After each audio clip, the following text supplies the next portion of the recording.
Chapter 31. Ever-burning lamps. Lamps have been found all over the world, which have been burning for hundreds of years with no apparent power source. The scientific opinion is that there must have been a secret oil well full of oil for the lamp, even though they never found one. But no surprise, it's alchemy again. I'm not entirely sure how to make an ever-burning lamp.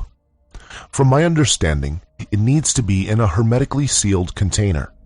The wick needs to be made of a material which will not burn, perhaps made by alchemy also. And then you just put some of the stone into the oil, or maybe no oil and just the stone dissolved in water.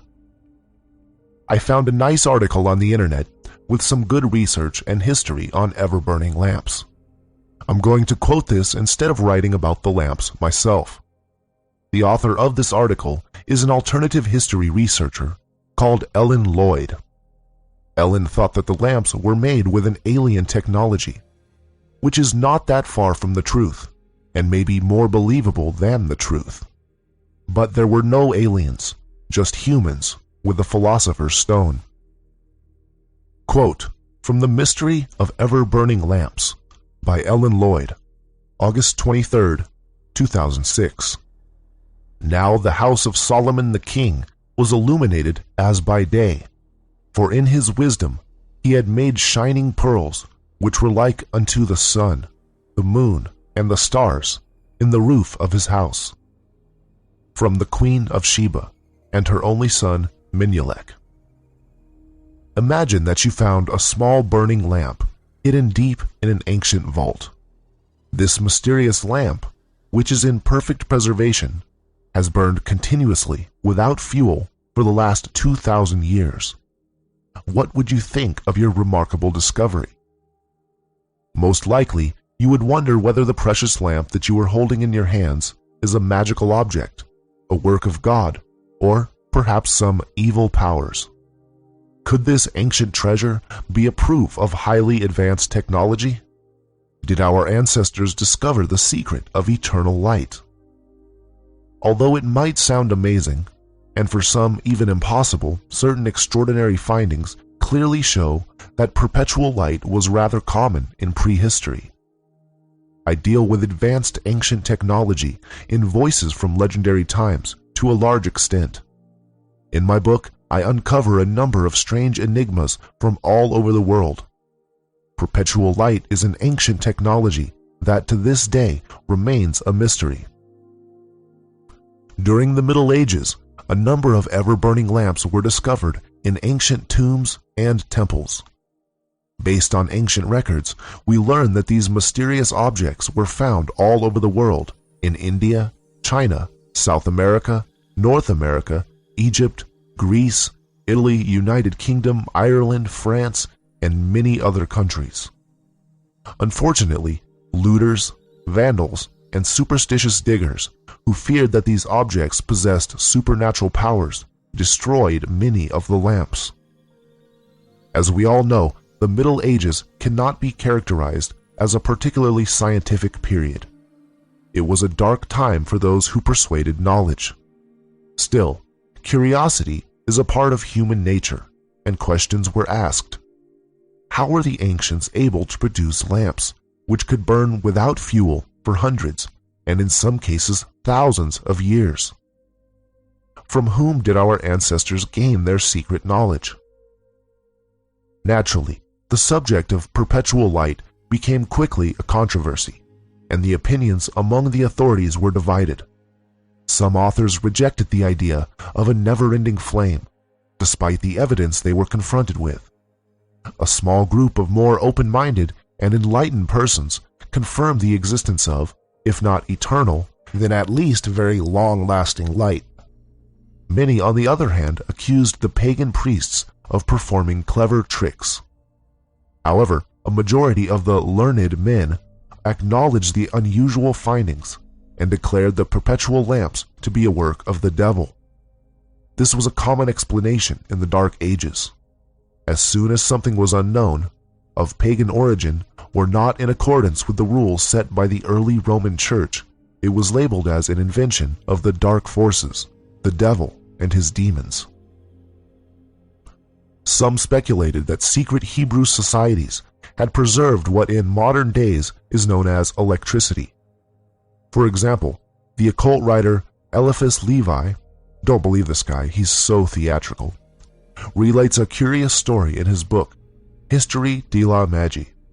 He tells of a certain mysterious French rabbi named Jechelet, who was an advisor in the 13th century court of Louis IX. Apparently, Jechelet owned a lamp that he used to place in front of his house for everyone to see. The dazzling lamp that lighted itself possessed no oil or wick. When the rabbi was asked about the energy source, he always replied it was a secret. Jechelet obviously experimented quite a lot with electricity. To protect himself from enemies, he invented a discharge button that sent out an electric current into the iron knocker on his door. It is written that when Jechelet touched a nail driven into the wall of his study, a crackling bluish spark immediately leapt forth. Woe to anyone who touched the iron knocker at that moment. He would bend double, scream as if he had been burned, then he would run away as fast as his legs could carry him. There were numerous speculations regarding the perpetual lamp's secret energy source. During the Middle Ages and later, many great thinkers tried to solve the problem how to prepare fuel that renewed itself as quickly as it was consumed. However, none of the conducted experiments was truly successful. It turned out impossible to produce a copy of an ever-burning lamp. The ancients' technology remained unknown. The earliest accounts of a divine flame, an eternal light source, can be found in various mythological texts. The descriptions of the eternal flame, which was considered a part of the divine fire, are closely connected with the gods. The Greek god Prometheus was punished for giving fire to mankind. The secret of the eternal flame was regarded as God's sole property. The knowledge of the eternal light should not be passed over to the humans. Nevertheless, it seems as if some of the alien gods disobeyed and revealed their divine secret to humanity. When humans learned how to produce perpetual light, temples worldwide were equipped with eternal altar flames. According to the ancient Egyptians, Greeks, and Romans traditions, a dead person might need some light on his or her road to the Valley of the Shadow. Therefore, before the tomb was sealed, it was a custom to place an ever-burning lamp inside.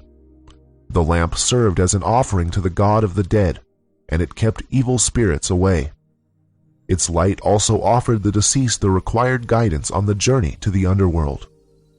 Hundreds of years later, when vaults were opened, excavators found the lamps in perfect condition and still burning. So far, we have only spoken in general terms about the existence of perpetual light in antiquity. It has been estimated that as many as 170 medieval authors have written about the phenomenal and mysterious ever-burning lamps. Let us now look at some of the remarkable discoveries. Plutarch wrote of a lamp that burned over the door of a temple to Jupiter Ammon. According to the priests, the lamp remained alight for centuries without any fuel, and neither wind nor rain could put it out. Saint Augustine described an Egyptian temple sacred to Venus with a lamp which wind and water could not extinguish. He declared it to be the work of the devil.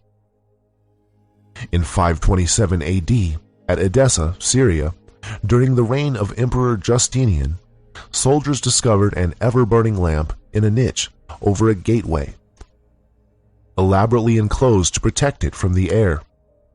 According to the inscription, it was lit in 27 AD. The lamp had burned for 500 years before the soldiers who found it destroyed it. In 140, near Rome, a lamp was found burning in the tomb of Pallas, son of King Evander. The lamp, which had been alight for over 2,000 years, could not be extinguished by ordinary methods. It turned out that neither water nor blowing on the flame stopped it from burning. The only way to extinguish the remarkable flame was to drain off the strange liquid contained in the lamp bowl. In about 1540, during the papacy of Paul III, a burning lamp was found in a tomb on the Appian Way at Rome. The tomb was believed to belong to Tulliola, the daughter of Cicero. She died in 44 BC. The lamp that had burned in the sealed vault for 1,550 years was extinguished when exposed to the air. Interesting about this particular discovery is also the unknown transparent liquid in which the deceased was floating. By putting the body in this liquid, the ancients managed to preserve the corpse in such a good condition that it appeared as if death had occurred only a few days ago. When King Henry VIII broke away from the Catholic Church in 1534, he ordered dissolution of monasteries in Britain, and many tombs were plundered. In Yorkshire, a burning lamp was discovered in a tomb of Constantius Chlorus, father of the great Constantine. He died in 300 AD, which means that the lamp had been burning for more than 1,200 years. In France, near Grenoble, in the mid-17th century, a young Swiss soldier accidentally stumbled upon the entrance of an ancient tomb. Unfortunately for the young man, he did not discover the golden treasures that he thought might be hidden inside. Still, his surprise must have been just as big when he was confronted with a burning glass lamp. Dupraz, that was the soldier's name, removed the mysterious lamp from the sealed grave and carried it to a monastery. He showed his remarkable discovery to the astonished monks, and the lamp remained at the monastery. It burned for several months until an elderly monk dropped it, and it was destroyed. Certain discoveries indicate that the ancients wanted to preserve their knowledge secret.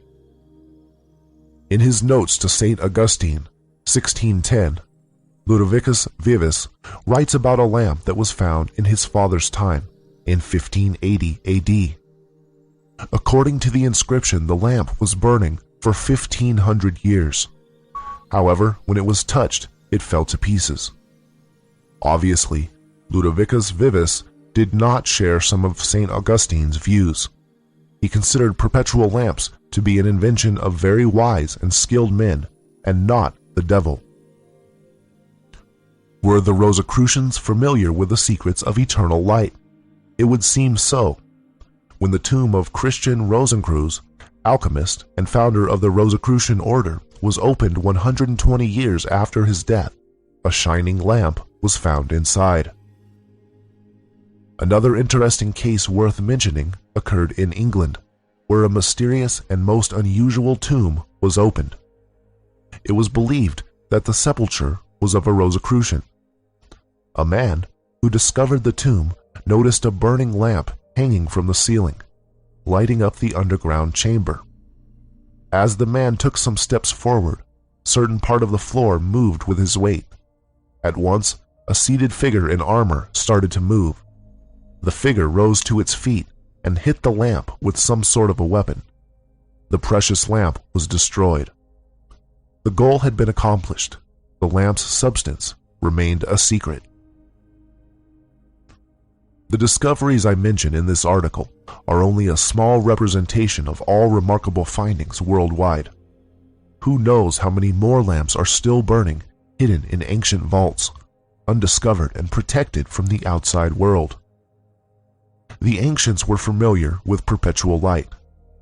As Eliphas Levi points out, it is certain that the Zoroastrian Magi had means of producing and directing electric power unknown to us.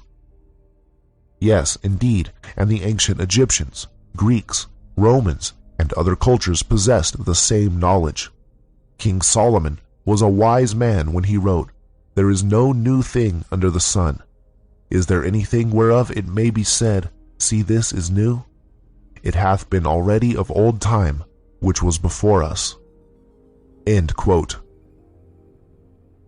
Chapter 32. Tocqueville. Quote, from the New Atlantis by Francis Bacon, 1627 AD. wherein we find many strange effects, as continuing life in them, though diverse parts, which you account vital, be perished and taken forth, resuscitating of some that seem dead in appearance, and the like. We try also all poisons, and other medicines upon them, as well of chirurgy, of physic. By art likewise we make them greater or smaller than their kind is, and contrariwise dwarf them, and stay their growth. We make them more fruitful, and bearing than their kind is, and contrariwise barren, and not generative. Also we make them differ in color, shape, activity, many ways. We find means to make commixtures and copulations of diverse kinds, which have produced many new kinds, and them not barren, as the general opinion is. End quote. Taoyin is advanced alchemy, which deals with the creation of life, through alchemy and using the life-giving powers of the stone. It is not easy to find information about Taoyin, but of course it is possible. If nature can do it, so can alchemy. Quote, from Of the Nature of Things, 8, by Paracelsus, via Sandrovigius, 16th century. We must by no means forget the generation of artificial men, for there is some truth in this thing, although it hath been a long time concealed, and there have been no small doubts and questions raised by some of the ancient philosophers, whether it were possible for nature or art to beget a man outside of the body of a woman and natural matrix. To this I answer that it is in no way repugnant to the art of alchemy and nature. Yea, it is very possible, but to effect it we must proceed thus. Let the sperm of a man by itself be putrefied in a gourd glass, sealed up with the highest degree of putrefaction in horse dung, for the space of 40 days, or so long until it began to be alive, move, and stir, which may easily be seen. After this time it will be something like a man, yet transparent, and without a body. Now, after this, if it be every day warily, and prudently nourished and fed with the arcanum of man's blood, and be for the space of 40 weeks kept in a constant, equal heat of horse dung, it will become a true and living infant, having all the members of an infant, which is born of a woman, but it will be far less. This we call it come riper years of understanding. Now this is one of the greatest secrets that God ever made known to mortal, sinful man. For this is a miracle, and one of the great wonders of God, and secret above all secrets, and deservedly it ought to be kept amongst the secrets until the last times, when nothing shall be hid, the apocalypse, but all things made manifest. End quote. The above quote will create a clone of a man, which Paracelsus called a homunculus. The process described is incomplete and cryptic, but if I were to guess from what was written and what I know about nature, I would say the following.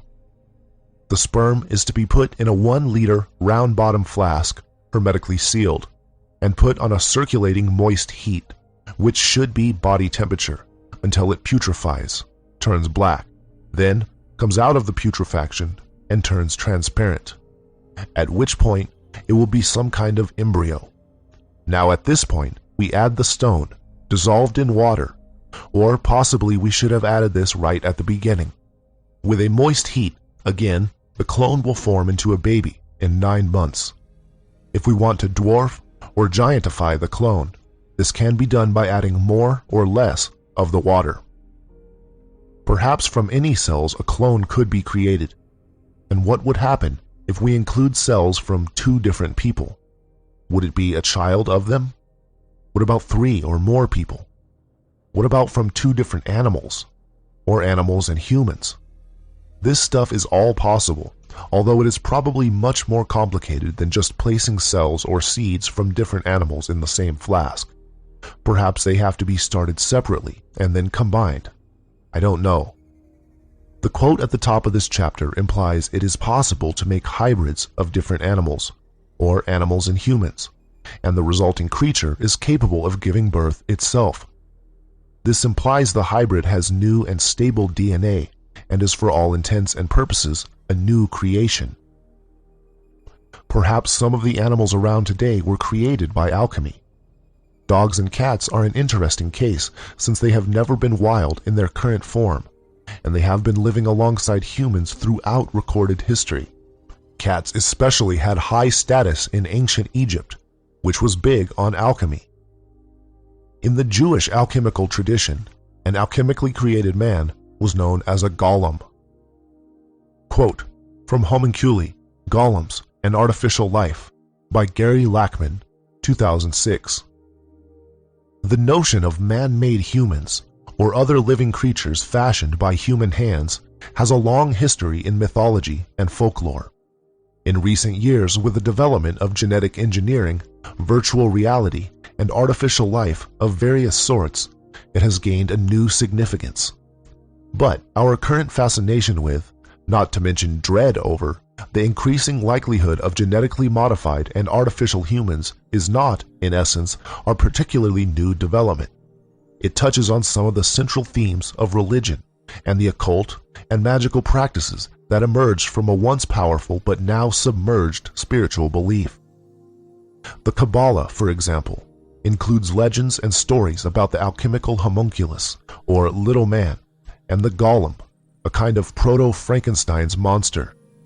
In both cases, the idea is that through certain secret magical practices, human beings can share in the creative power of God. Quote from The Golem by Aidan Orek, 2010. In Jewish tradition, the golem is most widely known as an artificial creature created by magic, often to serve its creator. The word golem appears only once in the Bible, Psalms 139:16. In Hebrew, golem stands for shapeless mass. The Talmud uses the word as unformed or imperfect, and according to the Talmudic legend, Adam is called golem, meaning body without a soul. Sanhedrin 38b. For the first 12 hours of his existence. The golem appears in other places in the Talmud as well. One legend says the prophet Jeremiah made a golem. However, some mystics believe the creation of a golem has symbolic meaning only, like a spiritual experience following a religious rite. The Sefer Yetzirah, Book of Creation, often referred to as a guide to magical usage by some Western European Jews in the Middle Ages, contains instructions on how to make a golem. Several rabbis, in their commentaries on Sefer Yetzirah, have come up with different understandings of the directions on how to make a golem. Most versions include shaping the golem into a figure resembling a human being and using God's name to bring him to life, since God is the ultimate creator of life. End quote. Not strictly part of Taqwin, but reanimating a corpse is also possible. Traditionally, the person must have been dead for less than 3 days in order to do this. The corpse should be immersed in a bath with a high concentration of the stone already dissolved. Chapter 33. Religious References. All of the mainstream religious texts have references to the stone. The alchemical books I have read are largely from Europe, and so the alchemists were Christian and therefore included many biblical references. The Chinese alchemists were Taoists, and Taoism was all about alchemy and nature, which is the same. The Jews have a very strong alchemical tradition. The Muslims produces some great alchemists. The Hindu texts and myths are full of alchemical references, and even entire Veda, the Sama Veda, is all about the stone. Because the majority of the alchemical texts I got my hands on were written by Christians, I collected Bible passages which refer to alchemy or the stone, and then found some more myself. I will include these below. I should say here that all of the mainstream religions originally represented the truth, but the correct interpretations have mostly been forgotten. However, the older religions go deeper, since time has made civilization less receptive. but none of the popular modern interpretations of any of the scriptures are correct. None of the sacred texts actually contradict each other. They seem to only because your interpretations are wrong. So they're all true, and you're all reading them wrong. Reading sacred texts is a lot like reading alchemical texts. They're full of analogies and metaphors, all mixed up with plain facts, so it's difficult to tell what is to be interpreted literally and what is to be deciphered. And everyone seems to take the literal parts metaphorically and the metaphorical parts literally. Quote, from Bible, King James Version, John 12:24. Verily, verily, I say unto you, except a corn of wheat fall unto the ground and die, it abideth alone. But if it die, it bringeth forth much fruit. Quote, from Bible, King James Version, 1 Corinthians 15:36-38. Thou fool, that which thou sowest is not quickened, except it die. And that which thou sowest not that body that shall be, but bare grain, it may chance of wheat, or of some other grain. But God giveth it a body, as it hath pleased him, and to every seed his own body. Quote, from Bible, King James Version, Proverbs 3:13-20. Happy is the man that findeth wisdom, and the man that getteth understanding. For the merchandise of it is better than the merchandise of silver, and the gain thereof than fine gold. She is more precious than rubies, and all the things thou canst desire are not to be compared unto her. Length of days is in her right hand, and in her left hand riches and honor. Her ways are ways of pleasantness, and all her paths are peace. She is a tree of life to them that lay hold upon her, and happy is everyone that retaineth her.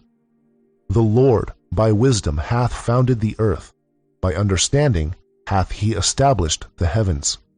By his knowledge the depths are broken up, and the clouds drop down the dew. Quote, from Bible, King James Version, Proverbs 3:13-20.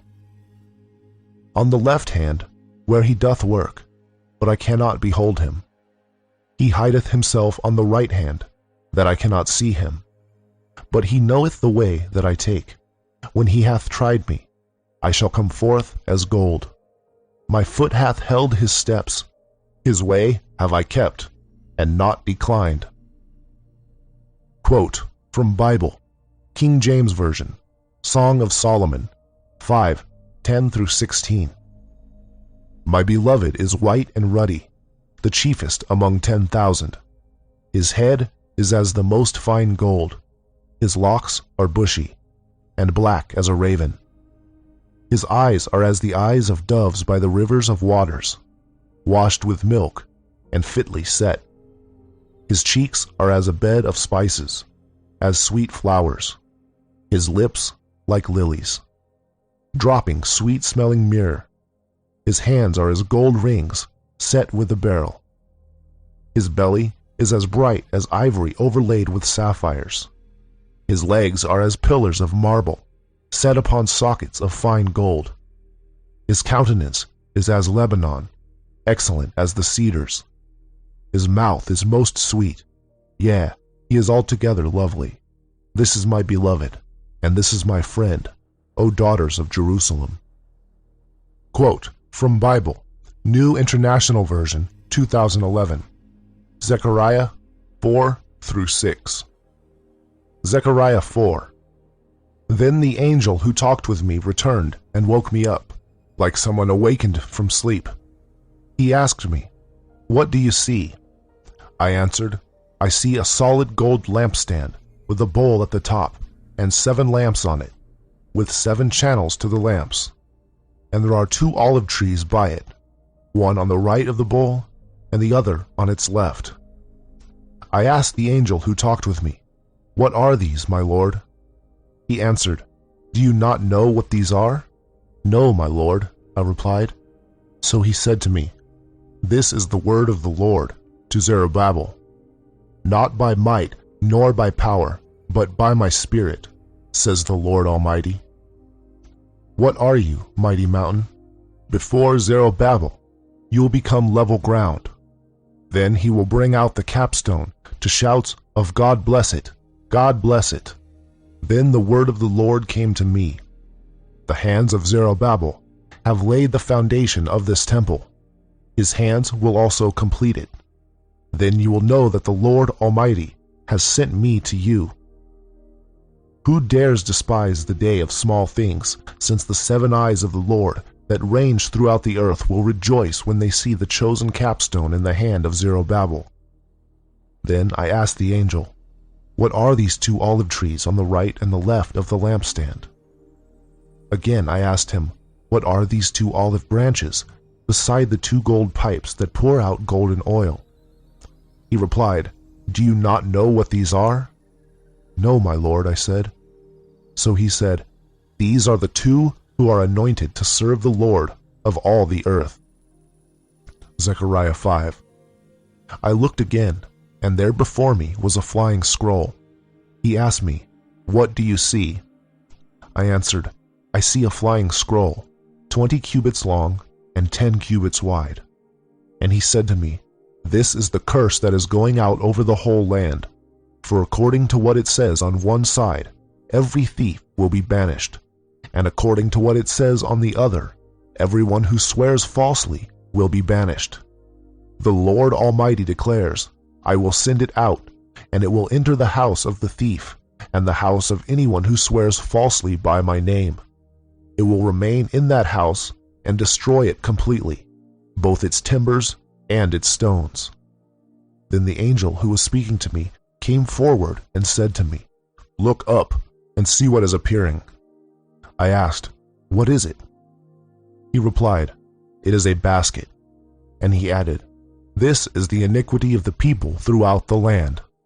Then the cover of lead was raised, and there in the basket sat a woman. He said, this is wickedness. And he pushed her back into the basket and pushed its lead cover down on it. Then I looked up, and there before me were 2 women, with the wind in their wings. They had wings like those of a stork, and they lifted up the basket between heaven and earth.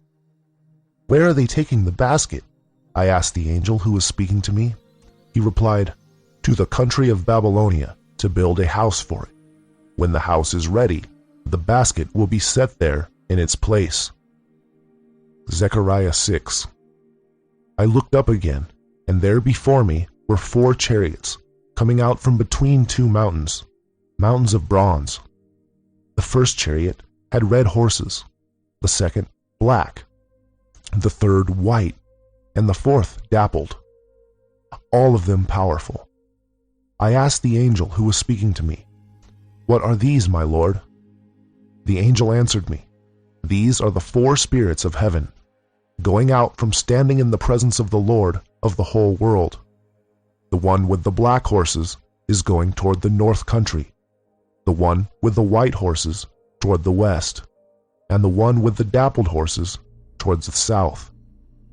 When the powerful horses went out, they were straining to go through the earth, and he said, go throughout the earth. So they went throughout the earth. Then he called to me, look, those going toward the north country have given my spirit rest in the land of the north. The word of the Lord came to me, take silver and gold from the exiles, Heldai, Tobijah, and Jediah, and who have arrived from Babylon. Go the same day to the house of Josiah, son of Zephaniah. Take the silver and gold and make a crown, and set it on the head of the high priest, Joshua, son of Jozadak. Tell him this is what the Lord Almighty says. Here is the man whose name is the branch, and he will branch out from his place and build the temple of the Lord. It is he who will build the temple of the Lord, and he will be clothed with majesty, and will sit and rule on his throne. And he will be a priest on his throne, and there will be harmony between the 2. The crown will be given to Heldai, Tobijah, Jediah, and Hin, son of Zephaniah, as a memorial in the temple of the Lord. Those who are far away will come and help to build the temple of the Lord, and you will know that the Lord Almighty has sent me to you. This will happen if you diligently obey the Lord your God. Quote from Bible, King James Version, Revelation 1:12 through 18. And I turned to see the voice that spake with me. And being turned, I saw 7 golden candlesticks. And in the midst of the 7 candlesticks, one like unto the Son of Man, clothed with a garment down to the foot, and girt above the paps with a golden girdle. His head and his hairs were white like wool, as white as snow, and his eyes were as a flame of fire, and his feet like unto fine brass, as if they burned in a furnace, and his voice as the sound of many waters. And he had in his right hand 7 stars, and out of his mouth went a sharp 2-edged sword, and his countenance was as the sun shineth in his strength. And when I saw him, I fell at his feet as dead. And he laid his right hand upon me, saying unto me, Fear not, I am the first and the last. I am he that liveth, and was dead. And behold, I am alive forevermore. Amen. And have the keys of hell and of death. Quote from Bible, King James Version, Exodus 16:31. And the house of Israel called the name thereof manna. And it was like coriander seed, white, and the taste of it was like wafers made with honey. Quote from Bible, King James Version, Revelation 21:1 through 6. And I saw a new heaven and a new earth, for the first heaven and the first earth were passed away, and there was no more sea. And I, John, saw the holy city, New Jerusalem, coming down from God out of heaven, prepared as a bride adorned for her husband. And I heard a great voice out of heaven saying, Behold, the tabernacle of God is with men, and he will dwell with them. And they shall be his people, and God himself shall be with them and be their God. And God shall wipe away all tears from their eyes, and there shall be no more death, neither sorrow nor crying, neither shall there be any more pain, for the former things are passed away. And he that sat upon the throne said, Behold, I make all things new. And he said unto me, Write, for these words are true and faithful. And he said unto me, It is done. I am Alpha and Omega, the beginning and the end. I will give unto him that is athirst of the fountain of the water of life freely. Quote from Bible, King James Version, Revelation 2:17. He that hath an ear, let him hear what the Spirit saith unto the churches. To him that overcometh will I give to eat of the hidden manna, and will give him a white stone, and in the stone a new name written, which no man knoweth, saving he that receiveth it. Quote from Bible, King James Version, Psalm 78:24 through 45. And had rained down manna upon them to eat, and had given them of the corn of heaven. Man did eat angels' food, he sent them meat to the full. Quote from Bible, King James Version, John 6:53 through 58. Then Jesus said unto them, Verily, verily, I say unto you, except ye eat the flesh of the Son of Man, and drink his blood, ye have no life in you. Whoso eateth my flesh and drinketh my blood hath eternal life, and I will raise him up at the last day. For my flesh is meat indeed, and my blood is drink indeed. He that eateth my flesh and drinketh my blood dwelleth in me, and I in him. As the living Father hath sent me, and I live by the Father, so he that eateth me, even he shall live by me. This is that bread which come down from heaven, not as your fathers did eat manna, and are dead. He that eateth of this bread shall live forever. Quote from Bible, King James Version, 1 Peter 2, 6-8. Wherefore also it is contained in the Scripture, Behold, I lay in Sion a chief cornerstone, elect, precious, and he that believeth on him shall not be confounded.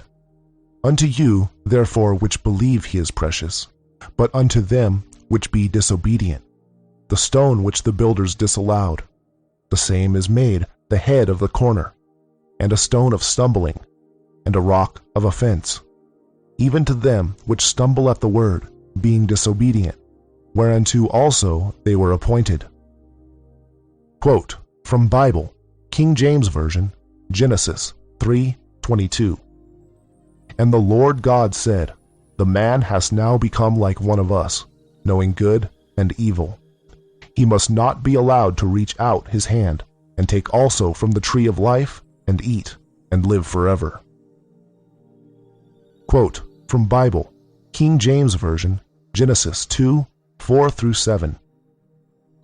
This is the history of the heavens and the earth when they were created, in the day that the Lord God made the earth and the heavens, before any plant of the field was in the earth, and before any herb of the field had grown.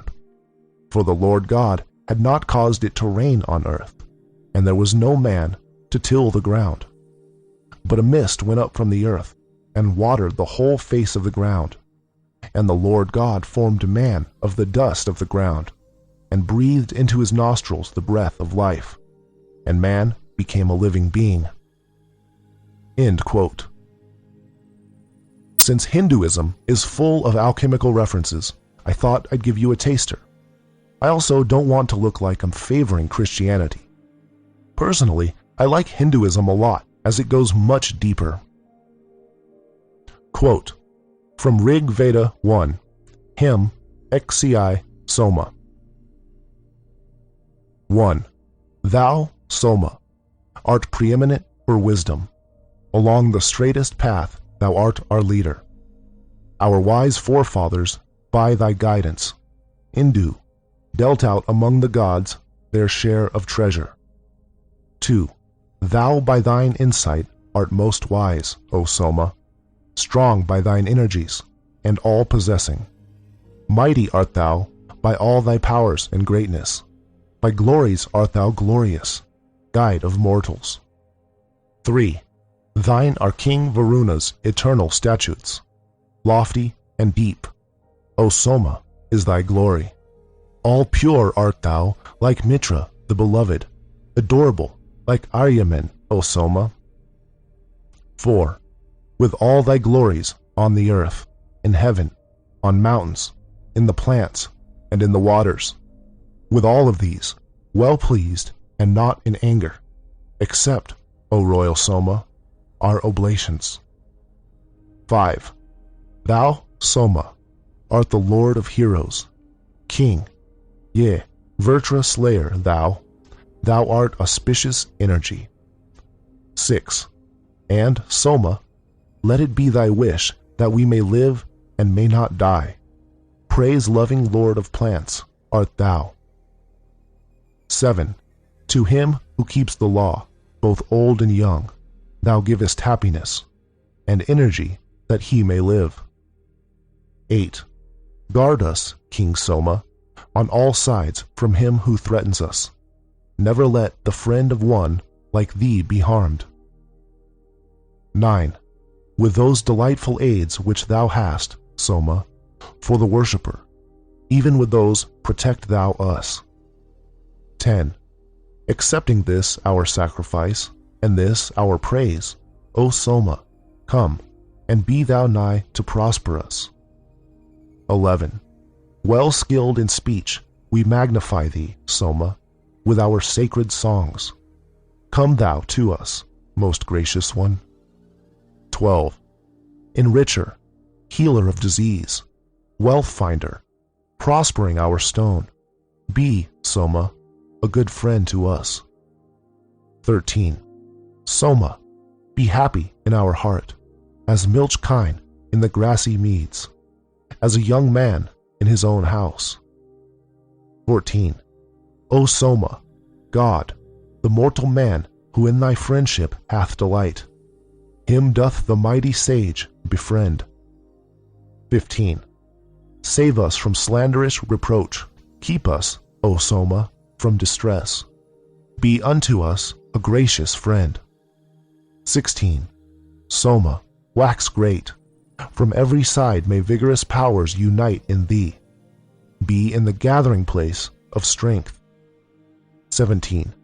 Wax, O most gladdening Soma, great through all thy rays of light, and be a friend of most illustrious fame to prosper us. 16. In thee be juicy nutriments united, and powers and mighty foe subduing vigor. Waxing to immortality, O Soma, win highest glories for thyself in heaven. 19. Such of thy glories as with poured oblations men honor, may they all invest our worship, wealth giver, furtherer with troops of heroes, sparing the brave. Come, Soma, to our houses. 20. To him who worships Soma, give the milch cow, a fleet steed, and a man of active knowledge, skilled in home duties, meet for holy synod, for council meet, a glory to his father. 21.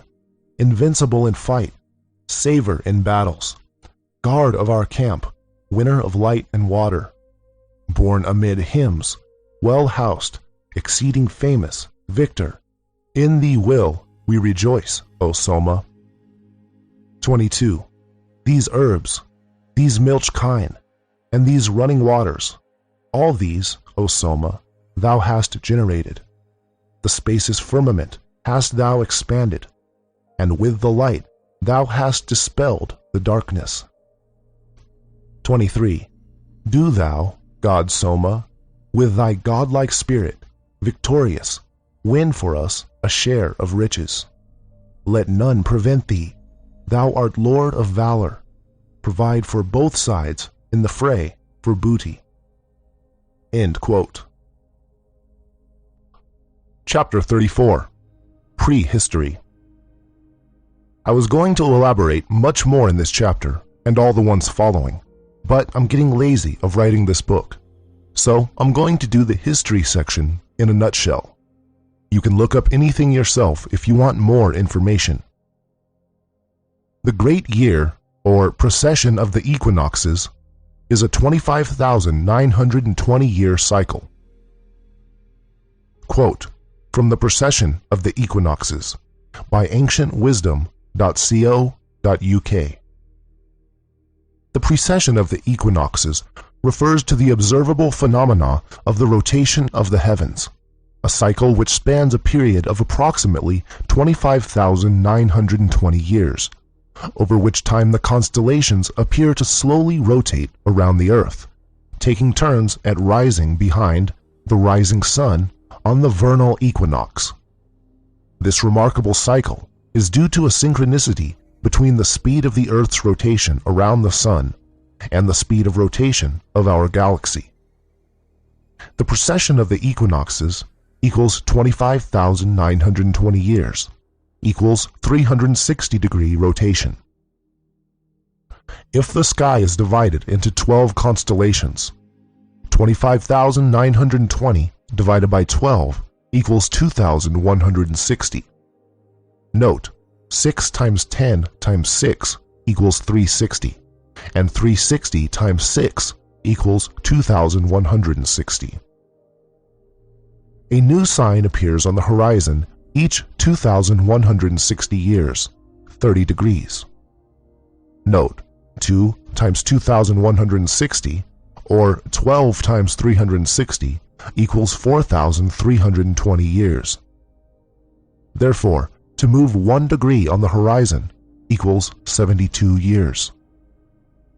The following numbers can therefore be regarded as precessionary: 12, 30, 72, 360, 2,160, 4,320, and 25,920. End quote. The Great Year is separated into 4 ages: of 6,480 years each, or according to Hinduism, in the ratio of 4 to 3 to 2 to 1. Every time we move between one of these ages, a big catastrophe occurs. The last time was a big flood, the deluge. Every culture has stories of the flood. Modern science pretends that it didn't happen just because they don't want to admit to something in the Bible being true. But the evidence is overwhelming. Look it up. After every catastrophe, there is evolution. The conditions on Earth change due to the catastrophe, and therefore all life evolves into new forms very quickly. This is how evolution makes big steps over just a few generations, as we have evidence for, but previously no explanation. There have been various races of humans which look different to us throughout history. They often get mistaken for aliens. Sorry, no aliens, only humans of previous races who had the stone.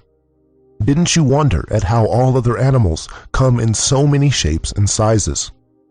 How many different types of dogs are there? Yet they can still interbreed, and they are all still dogs. Well, humans come in different shapes and sizes too. Some of them are still around. Quote, from Sudden Origins, A Leap in Evolution, by Kat Piper, 2007. Evolutionary changes in species occur suddenly, rather than through tiny gradual changes as suggested in Darwin's theory of evolution, researchers say. Resistance to change means that evolution is more likely to occur in bursts triggered by extreme environmental conditions, says Jeffrey H. Schwartz, professor of anthropology at the University of Pittsburgh. According to biologists, cells are protected by an army of proteins, making them very resistant to change. So, argues Professor Schwartz, the Darwinian idea that animals adapt to their environment through constant small mutations in their genes, natural selection, goes against basic cell biology. Only extreme stresses can overcome these defenses and cause mutations in the cells. The mutations may remain dormant for several generations before suddenly manifesting as a new feature. The change may be just as likely to kill the organism as it is to help it, says Professor Schwartz. So it is not so much adapting to the environment, but being rocked by it. Further evidence against gradual evolution, says Professor Schwartz, comes from the fossil record.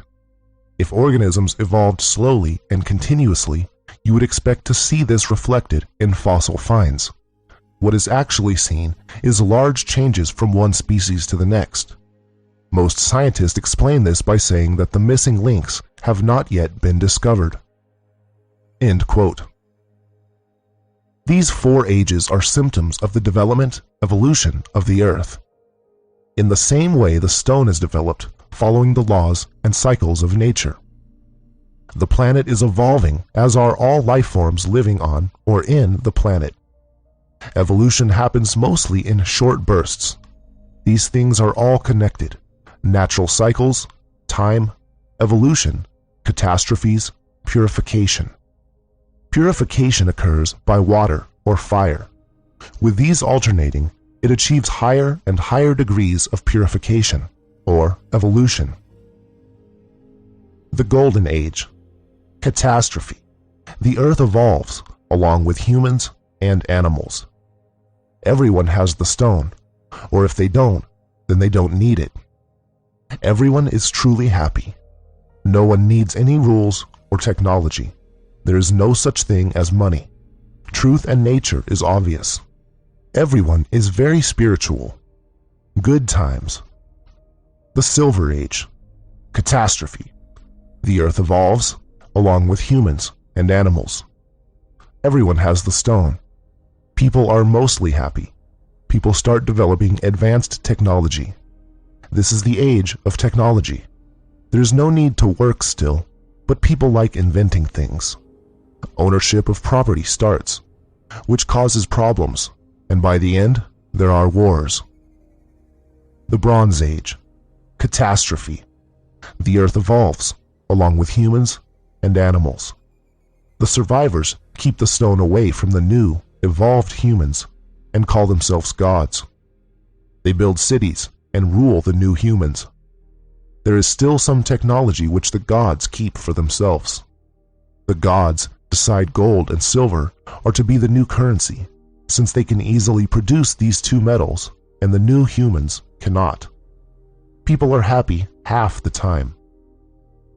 The Iron Age. Catastrophe. The earth evolves, along with humans and animals. The gods are dead now or hiding. The technology is mostly lost. The stone is kept very secret by the few who manage to retain the knowledge.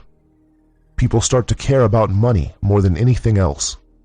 The people can't live without rules, but good rulers are few and far between. People are depressed and lose the ability to comprehend truth, preferring to believe their own lies. In the very latter part of this time, as the Iron Age is starting to pass into the Golden Age again, technology starts to develop. But this is only temporary and does not develop properly due to the best technology being kept secret and the fact that the people can't understand nature.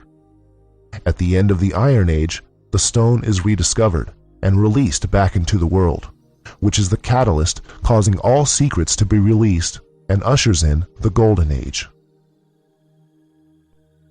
Chapter 35. History of the Stone. The following quote refers to a time in the Silver Age, the true age of technology. Quote, the Ramayana, 450 BC. The Pushpaka chariot that resembles the sun and belongs to my brother was brought by the powerful Ravana, that aerial and excellent chariot going everywhere at will. That chariot resembling a bright cloud in the sky. And the king got in, and the excellent chariot at the command of the Raghira rose up into the higher atmosphere. End quote. The stone was possessed by various people throughout history, some of them being well-known figures. Quote, from the Sophic Hydrolith, or Waterstone of the Wise, by Anonymous, 17th century. I will enumerate some of the true sages, besides those named in Holy Scripture, who really knew this art, in the natural order of their succession. They are Hermes Trismegistus, Pythagoras, Alexander the Great, Plato, Theophrastus, Avicenna, Galen, Hippocrates, Lucian, Longinus, Rhases, Archelaus, Rupacissa, the author of the Great Rosary, Mary the Prophetess, Dionysius, Zachary, Haley, Maurinius, Khalid, Constantius, Serapion, Albertus Magnus, Estrade, Arnold de Villanova, Gibber, Raymond Lully, Roger Bacon, Alan Thomas Aquinas, Marcellus Palingenius, and, among moderns, Bernard of Trevisa, Frater Basil, Valentinus, Philip Theophrastus, i.e. Paracelsus, and many others. Nor is there any doubt that among our own contemporaries there might be found some who, through the grace of God, daily enjoy this arcanum, though they keep it a close secret from the world. Quote, from the New Pearl of Great Price, by Peter Bonus, 1338 A.D. If, therefore, thou shalt rightly consider those things which I shall say unto thee, as also the testimonies of the ancients, well and fully shalt thou know that we agree in all things, and so all of us reveal the same truths. This was the deliberate conviction of Hermes in his Secreta, who is styled the father and prophet of the sages, of Pythagoras, Anaxagoras, Socrates, Plato, Democritus, Aristotle, Zeno, Heraclitus, Diogenes, Lucas, Hippocrates, Hamek, Thibet, Gibber, Rhases, Haley, Maurinius, Theophilus, Parmenides, Melissus, Empedocles, Abba-Hale, Abencini, Homer, Ptolemaeus, Virgil, Ovid, and many other philosophers and lovers of truth, whose names would be too tedious to record. Of most of these we have seen and studied the works, and can testify that they were, without a single exception, adepts, and brothers of this most glorious order, and that they knew what they were speaking about. To the initiated, it is clear that Moses, Daniel, Solomon, several of the prophets, and the evangelist St. John possessed the knowledge of this art." End quote. Of course, the Old Testament of the Bible is full of people living hundreds of years, which was due to the stone. The ancient Egypt pharaohs lived hundreds of years too. That was all still in the Bronze Age, of course, when the stone was still common, but not for everyone. Noah saved it from the flood, and it is Noah who is credited as being the father of alchemy in this age under the name of Hermes. It was probably Noah who started that whole thing about the vow, so we can't praise him too much. Asia has its own alchemical history, which is less traceable. In the West, alchemy came out of Egypt to the Middle East and ancient Greece, then Rome, from which it spread across Europe. Germany, in the heart of Western Europe, was the center of alchemy for the last 1,000 years. The invention of the Gutenberg printing press in the 15th century was the beginning of a wave of alchemy, which lasted until the 18th century. With the printing press, books could now be mass-produced instead of being copied by hand, a tedious process, and so allowed alchemical books to be more easily acquired. Paracelsus was a German alchemist of the 16th century, who was credited as the first, at least in this age, to use only urine, instead of the slower process of urine and gold. After Paracelsus, the number of alchemists increased dramatically. In the early 17th century, we have Francis Bacon, who was the true author of Shakespeare, and an interesting character, who I will cover in a later chapter. Bacon was a Rosicrucian, a society which existed since the 16th century, but announced its existence in 1607 AD.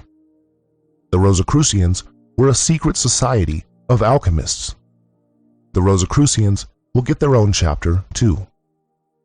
In 1660, the Royal Society was founded in London, based on the prototype of the Invisible College and Francis Bacon's Rosicrucian scientific method.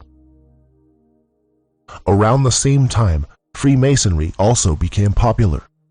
The beginnings of Freemasonry are somewhat difficult to trace. There are many theories, a few of which have some good research to back them up, such as connections to the Knights Templar.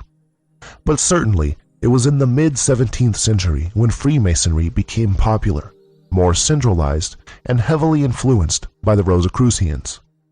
Nowadays, Freemasonry is not much more than a club for grumpy old men, but 350 years ago, it was a mystery school for educating learned men about the secrets of alchemy and the other sacred sciences, astrology, and geometry.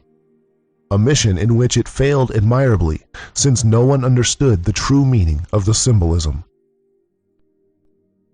Chapter 36. Quotes on History. Some quotes for you from the alchemical books in respect to the history of the stone.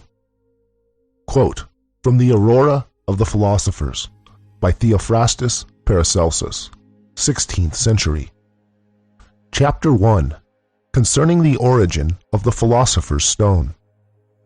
Adam was the first inventor of arts, because he had knowledge of all things, as well after the fall as before. Thence he predicted the world's destruction by water. From this cause, too, it came about that his successors erected 2 tables of stone, on which they engraved all natural arts in hieroglyphical characters, in order that their posterity might also become acquainted with this prediction, that so it might be heeded, and provision made in the time of danger. Subsequently, Noah found one of these tables under Mount Ararat, after the deluge. In this table were described the courses of the upper firmament and of the lower globe, and also of the planets. At length, this universal knowledge was divided into several parts and lessened in its vigor and power. By means of this separation, one man became an astronomer, another a magician, another a Kabbalist, and a fourth an alchemist. Abraham, that volcanic Tubal-Cain, a consummate astrologer and arithmetician, carried the art out of the land of Canaan into Egypt, whereupon the Egyptians rose to so great a height and dignity that this wisdom was derived from them by other nations. The patriarch Jacob painted, as it were, the sheep with various colors, and this was done by magic. For in the theology of the Chaldeans, Hebrews, Persians, and Egyptians, they held these arts to be the highest philosophy, to be learnt by their chief nobles and priests. So it was in the time of Moses, when both the priests and also the physicians were chosen from among the Magi, the priests for the judgment of what related to health, especially in the knowledge of leprosy. Moses, likewise, was instructed in the Egyptian schools, at the cost and care of Pharaoh's daughter, so that he excelled in all the wisdom and learning of that people. Thus, too, was it with Daniel, who in his youthful days imbibed the learning of the Chaldeans, so that he became a Kabbalist. Witness his divine predictions and his exposition of those words. Main, Tesselfars. These words can be understood by the prophetic and Kabbalistic art. This Kabbalistic art was perfectly familiar to, and in constant use by, Moses and the prophets. The prophet Elias foretold many things by his Kabbalistic numbers. So did the wise men of old, by this natural and mystical art, learn to know God rightly. They abode in his laws, and walked in his statutes with great firmness. It is also evident in the book of Samuel that the Beralists did not follow the devil's part, but became, by divine permission, partakers of visions and veritable apparitions, whereof we shall treat more at large in the book of supercelestial things. This gift is granted by the Lord God to those priests who walk in the divine precepts. It was a custom among the Persians never to admit anyone as king unless he were a wise man, preeminent in reality as well as in name. This is clear from the customary name of their kings, for they were called wise men. Such were those wise men and Persian magi who came from the east to seek out the Lord Jesus, and are called natural priests.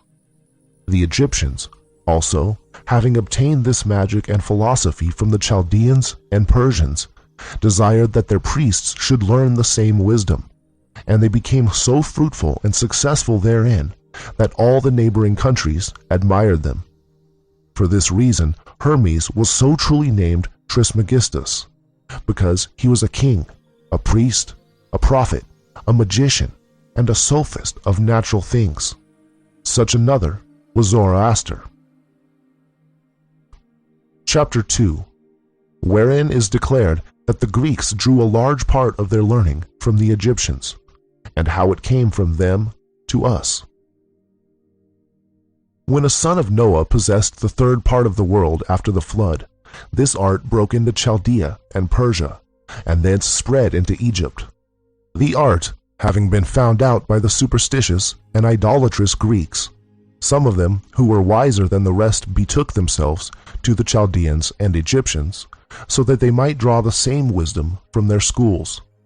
Since, however, the theological study of the law of Moses did not satisfy them, they trusted to their own peculiar genius, and fell away from the right foundation of those natural secrets and arts. This is evident from their fabulous conceptions, and from their errors respecting the doctrine of Moses. It was the custom of the Egyptians to put forward the traditions of that surpassing wisdom only in enigmatical figures and abstruse histories and terms. This was afterwards followed by Homer with marvelous poetical skill, and Pythagoras was also acquainted with it, seeing that he comprised in his writings many things out of the law of Moses and the Old Testament. In like manner, Hippocrates, Thales of Miletus, Anaxagoras, Democritus, and others did not scruple to fix their minds on the same subject, and yet none of them were practiced in the true astrology, geometry, arithmetic, or medicine, because their pride prevented this, since they would not admit disciples belonging to other nations than their own. Even when they had got some insight from the Chaldeans and Egyptians, they became more arrogant still than they were before, by nature, and without any diffidence propounded the subject substantially indeed, but mixed with subtle fictions or falsehoods, and then they attempted to elaborate a certain kind of philosophy which descended from them to the Latins. These, in their turn, being educated herewith, adorned it with their own doctrines, and by these the philosophy was spread over Europe. Many academies were founded for the propagation of their dogmas and rules, so that the young might be instructed, and this system flourishes with the Germans and other nations right down to the present day. Chapter 3. What was taught in the schools of the Egyptians. The Chaldeans, Persians, and Egyptians had all of them the same knowledge of the secrets of nature, and also the same religion. It was only the names that differed. The Chaldeans and Persians called their doctrine Sophia and magic, and the Egyptians, because of the sacrifice, called their wisdom priestcraft. The magic of the Persians and the theology of the Egyptians were both of them taught in the schools of old. Though there were many schools and learned men in Arabia, Africa, and Greece, such as Abu Mazar, Aben Zaghal, Gibber, Rhases, and Avicenna among the Arabians, and among the Greeks, Machaon, Podalirius, Pythagoras, Anaxagoras, Democritus, Plato, Aristotle, and Rhodianus. Still, there were different opinions amongst them as to the wisdom of the Egyptian on points wherein they themselves differed, and whereupon they disagreed with it. For this reason, Pythagoras could not be called a wise man, because the Egyptian priestcraft and wisdom were not perfectly taught, although he received therefrom many mysteries and arcana, and that Anaxagoras had received a great many as well, is clear from his discussions on the subject of Saul and its stone, which he left behind him after his death. Yet he differed in many respects from the Egyptians. Even they would not be called wise men or magi, but, following Pythagoras, they assumed the name of philosophy. Yet they gathered no more than a few gleams like shadows from the magic of the Persians and the Egyptians. But Moses, Abraham, Solomon, Adam, and the wise men that came from the east to Christ were true magi, divine sophists, and Kabbalists. Of this art and wisdom, the Greeks knew very little, or nothing at all, and therefore we shall leave this philosophical wisdom of the Greeks as being a mere speculation, utterly distinct and separate from other true arts and sciences. Chapter 4. What magi the Chaldeans, Persians, and Egyptians were. Many persons have endeavored to investigate and make use of the secret magic of these wise men, but it has not yet been accomplished. Many, even of our own age, exalt Trithemius, others Bacon and Agrippa, for magic and the Kabbalah, two things apparently quite distinct, not knowing why they do so. Magic, indeed, is an art and faculty whereby the elementary bodies, their fruits, properties, virtues, and hidden operations are comprehended. But the Kabbalah, by a subtle understanding of the Scriptures, seems to trace out the way to God for men, to shew them how they may act with Him, and prophecy from Him. For the Kabbalah is full of divine mysteries, even as magic is full of natural secrets. It teaches of and foretells from the nature of things to come, as well as of things present.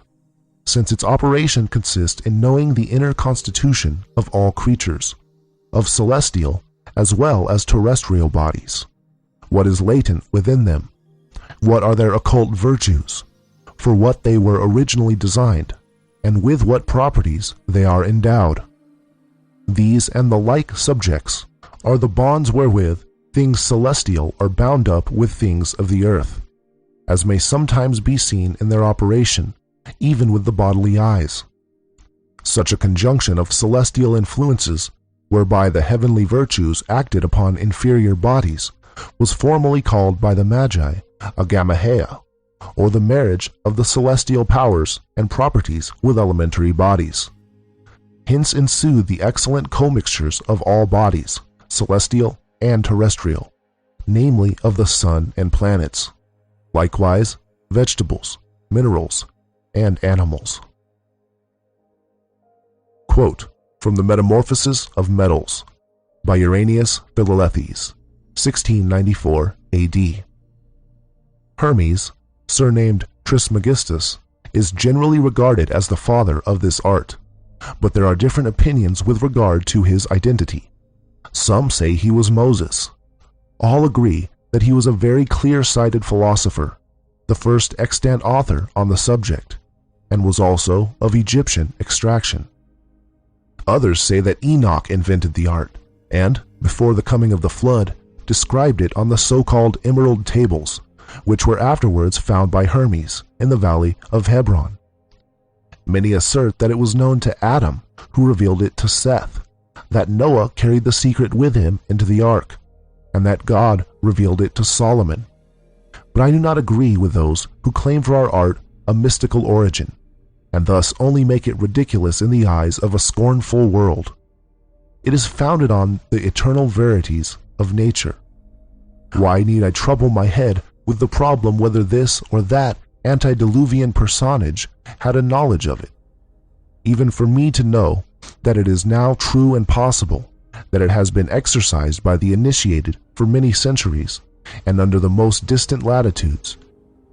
It may also be observed that though most of these write in an obscure, figurative, allegorical, and altogether perplexing style, and though some of them have actually mixed falsehood with truth in order to confound the ignorant, yet they, though existing in many series of ages, differing in tongue and nation, have not diversely handled one operation, but do all exhibit a most marvelous and striking agreement in regard to the main features of their teaching, an agreement which is absolutely inexplicable, except on the supposition that our art is something more than a mere labyrinth of perplexing words.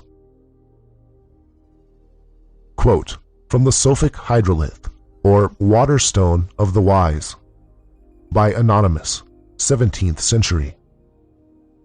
From the beginning of the world, there have always been God-enlightened men, and experienced philosophers, and wise Gentiles who diligently studied the nature and properties of the lower creation. They laboriously endeavored and fervently longed to discover whether nature contained anything that would preserve our earthly body from decay and death, and maintain it in perpetual health and vigor. For by the light of nature and divine revelation, they intuitively perceived that the Almighty, in his love to men, must have concealed in the world some wonderful arcanum by which every imperfect, diseased, and defective thing in the whole world might be renewed and restored to its former vigor.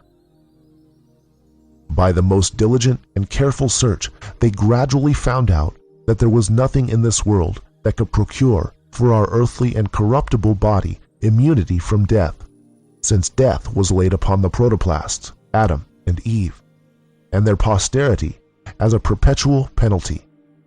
But they did discover one thing which, being itself incorruptible, has been ordained of God for the good of man, to remove disease, to cure all imperfection, to purge old age, and to prolong our brief life, a boon actually enjoyed by the patriarchs.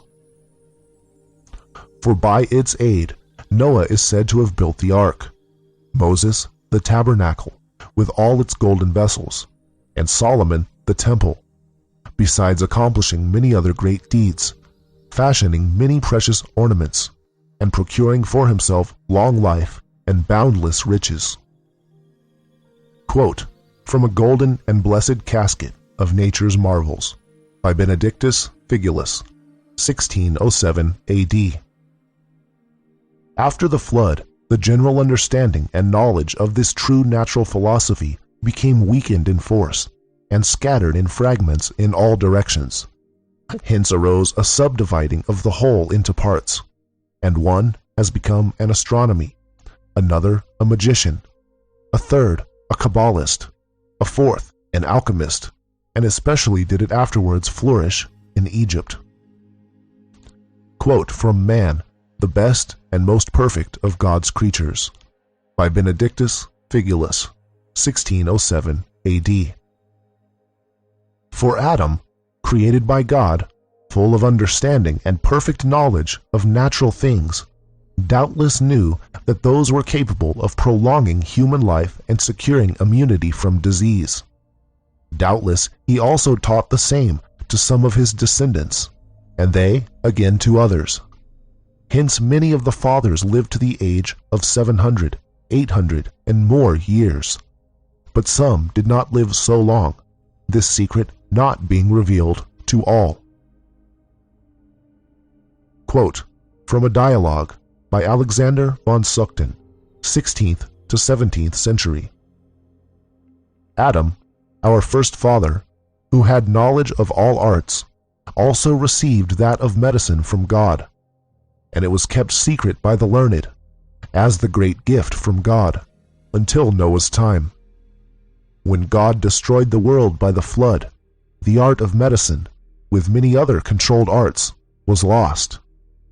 No one remained who knew them except Noah, called by some Hermogenes or Hermes, to whom antiquity ascribes the knowledge of all things celestial and terrestrial.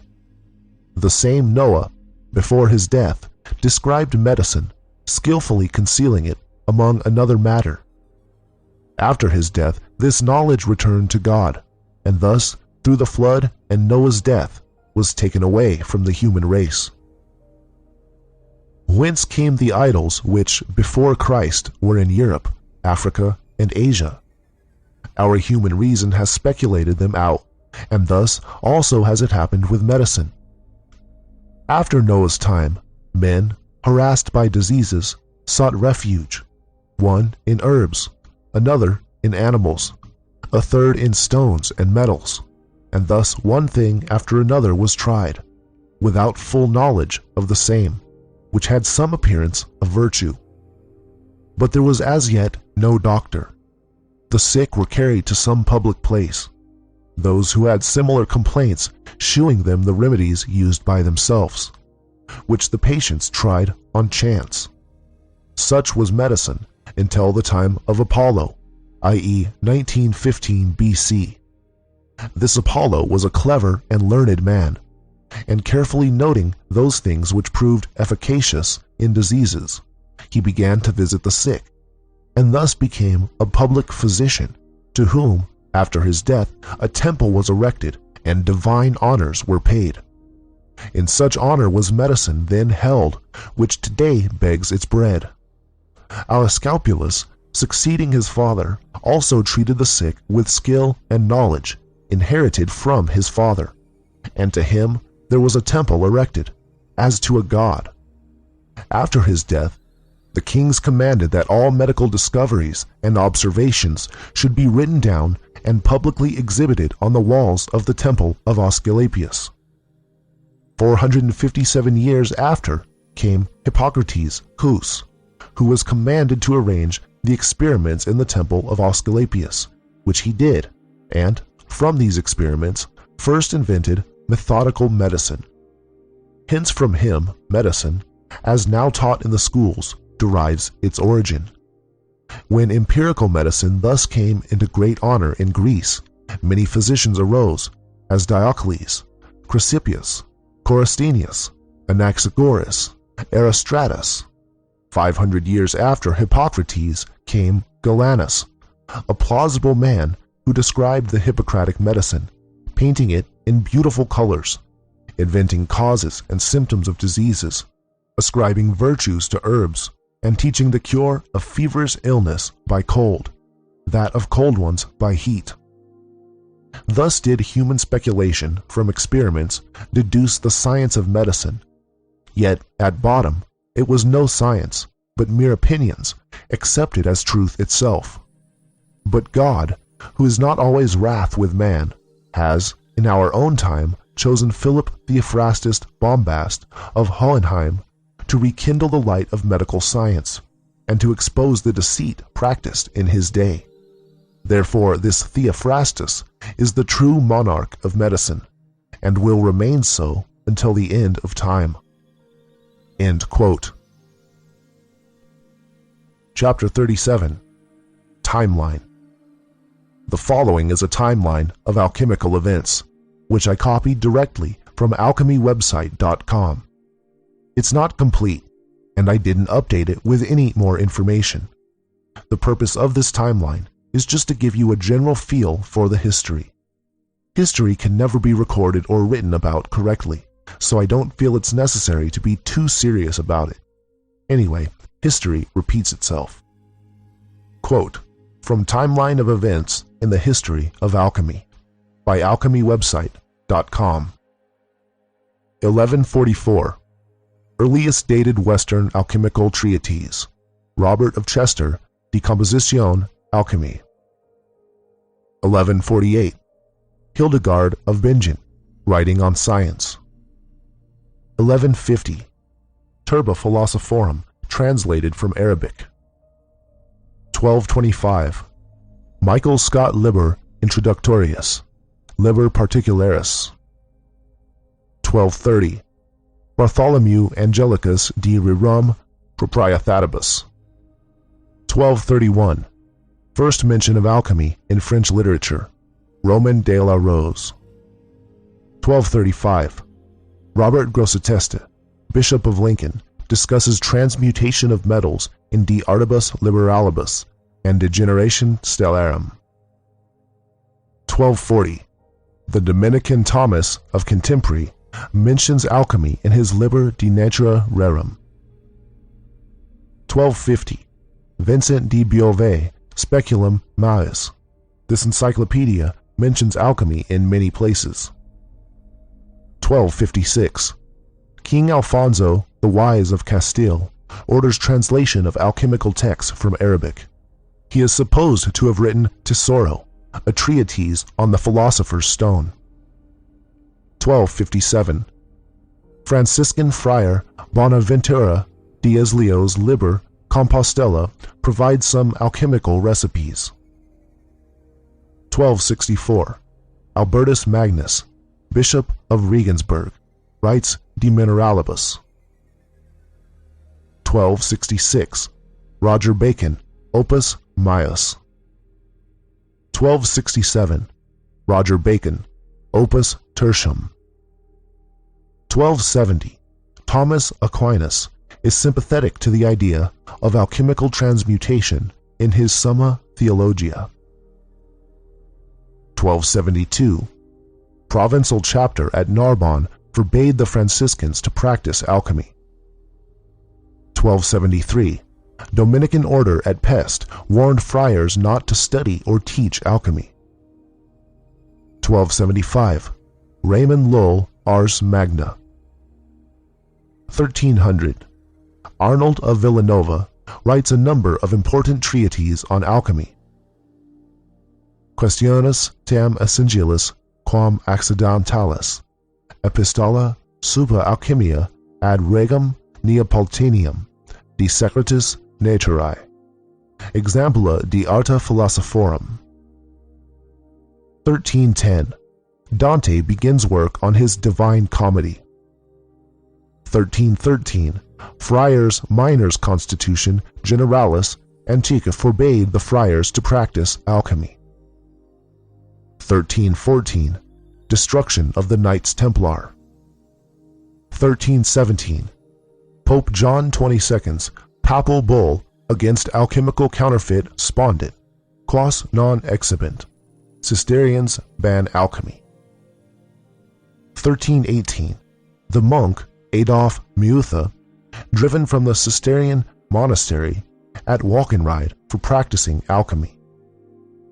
1320, John Daston, the alchemist, writes his alchemical letters to Pope John XXII. 1323, Dominicans in France prohibit the teaching of alchemy at the University of Paris and demand the burning of alchemical writings.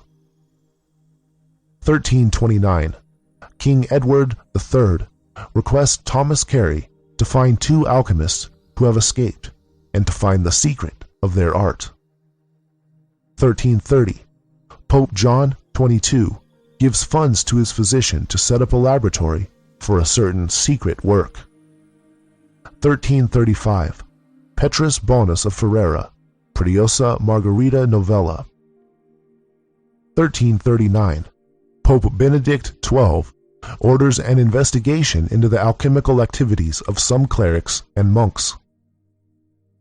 1352, Pseudo Lullian Liber de Secretis Naturae Seu de Quinta Essentia. 1356, Pope Innocent VI imprisons the Catalan alchemist John of Reposissa. 1357, Hortulanus' commentary on the Emerald Tablet of Hermes. 1358, Francesco Petrarch discussed alchemy in De Remedis Autrisque Fortunae. 1370, William Langland's Piers Plowman criticizes alchemists as deceivers.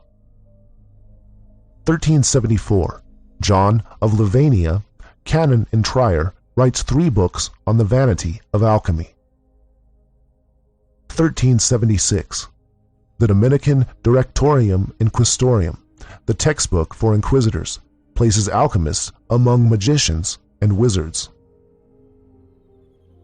1380, King Charles V the Wise issues a decree forbidding alchemical experiments. 1388, Geoffrey Chaucer Canterbury Tales discussed alchemy in the canon's Yeoman's Tale. 1403, King Henry IV of England issues a prohibition of alchemy and to stop counterfeit money. 1415, early German MS Buch der Heiligen Dreifaltigkeit paralleling the Christ and the Philosopher's Stone. 1450, beginning of printing. Cosimo de' Medici asks Marsilio Ficino to set up the Platonic Academy in Florence. 1456, 12 men petition Henry VI of England for a license to practice alchemy. 1470, Der Antichrist und die Funzen Zeichnen, the Book of the Antichrist, associates alchemists with demons and Satan.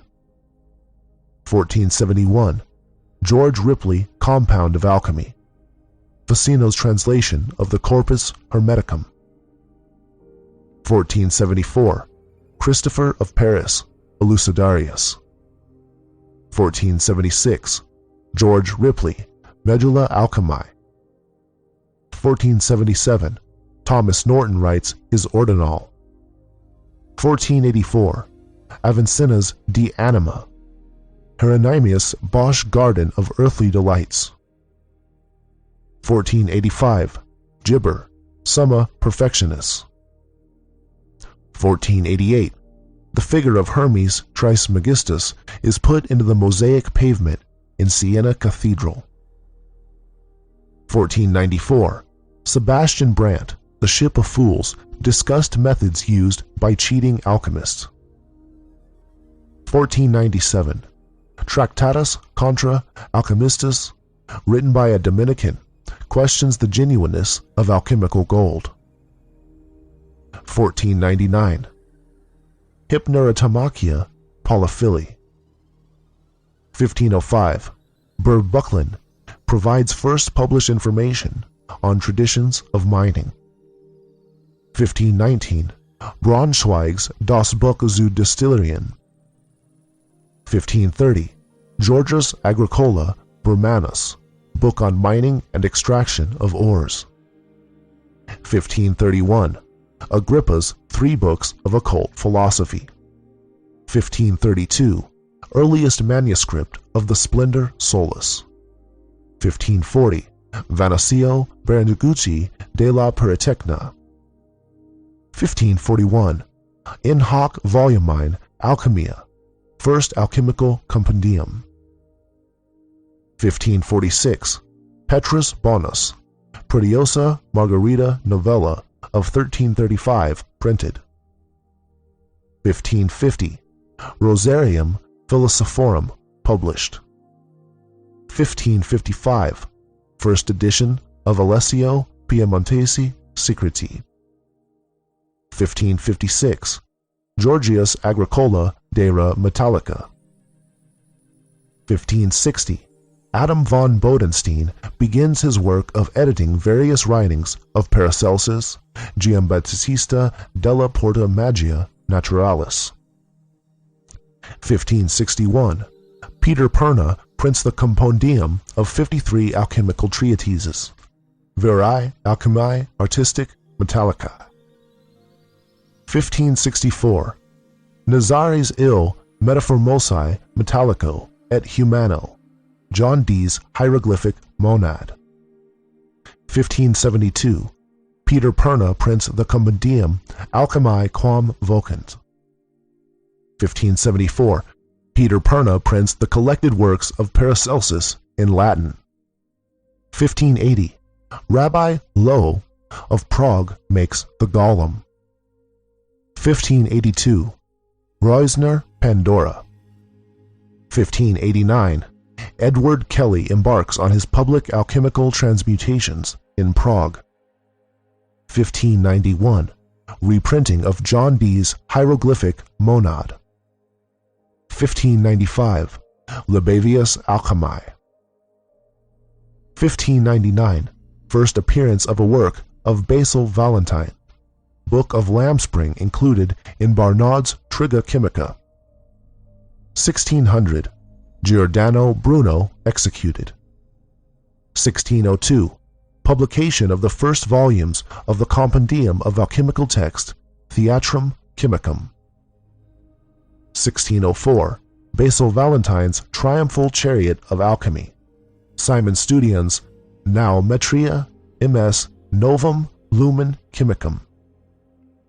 1609, main edition of Coenrath's Amphitheatrum Sapientiae Aeternae, Oswald Krall, Basilica Chemica.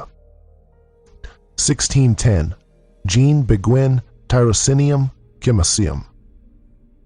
1611, Ben Jonson's play, The Alchemist. 1612, Flamel figures Hieroglyphiques, first publication. Ruland's Lexicon Alchemiae. Jacob, Bohm Aurora. 1614, Fama Fraternitatis. Isaac Casaubon redates the works of Hermes Trismegistus. 1615, Confessio, Fraternitas Stefan Michael Spacker Cabola. Spiegel der Kunst und Natur. 1616, Chimisk Hochzeit. 1617, first volume of Flood's Urchiersk Cosmi Historia. 1618, Theophilus Swigehard Speculum, Sophicum Rhodo Storaticum, Myers Atalanta Fugiens. 1619, Seibmacher's Waterstone of the Wise. 1623, Jean D. Espagnet, Enchiridion Physica Restitutae. 1624, Stolzius Viridarium Chimicium. 1625, Museum Hermeticum. 1629, Flood's Summum Bonum. 1631, Arthur D. Fasciculus Chimicus in Latin. 1640, Albero Alonso, Barber, Art of Metals. 1650. Arthur D. Fasciculus Chemicus, issued in English. 1651. John French, The Art of Distillation. 1652. Ashmole, Theatrum Chemicum Britannicum, English translation of Fama and Confessio, edited by Thomas Vaughan. 1654. Pierre Borel, Bibliotheca Chimica. 1666. Helvetius, Account of the Transmutation in the Hague, Chrysalame Lux Obnulata. 1677. Uranius Philalethes, An Open Entrance to the Closed Palace of the King.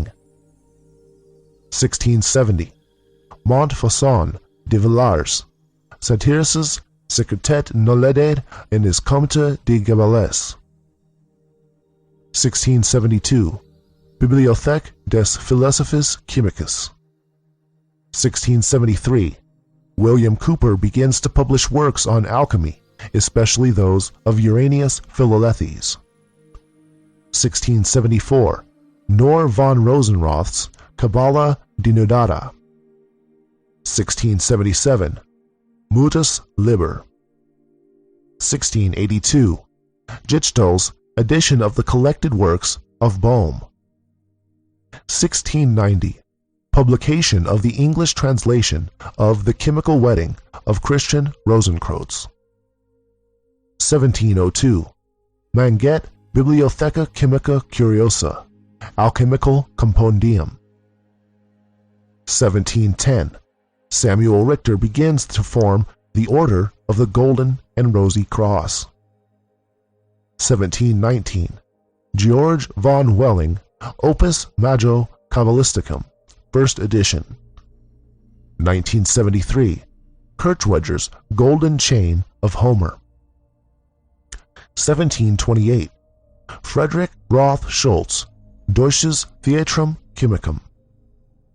1735. Abraham Eliezer, Uraltes Chemicus work. 1752.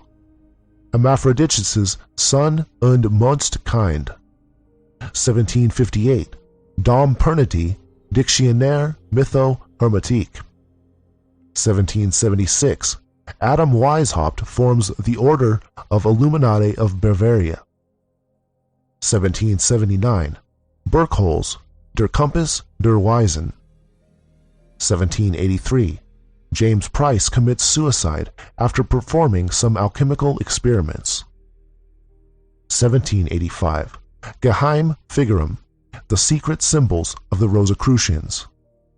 1802. Karl von Eckhartshausen, Chemische Research. End quote. Chapter 38. Nicolas Flamel. As far as alchemists go, Nicolas Flamel, or Nicholas Flamel, was not particularly interesting, nor did he write any really useful information on the stone. But he is probably the most well-known of the alchemists due to him being a character in many popular fiction books, especially Harry Potter. So I'm including this chapter just because he's popular. Flamel did exist, and he did find the stone. There are plenty of records in Paris from his time to prove his existence. Quote, from a detailed biography of Nicolas Flamel by Reginald Merton, 2000 to 2010. There is nothing legendary about the life of Nicolas Flamel. According to the records, he was born in 1330 and died in 1418. He was a real person who became one of the greatest alchemists in the world. The Bibliothèque Nationale in Paris contains works copied in his own hand and original works written by him.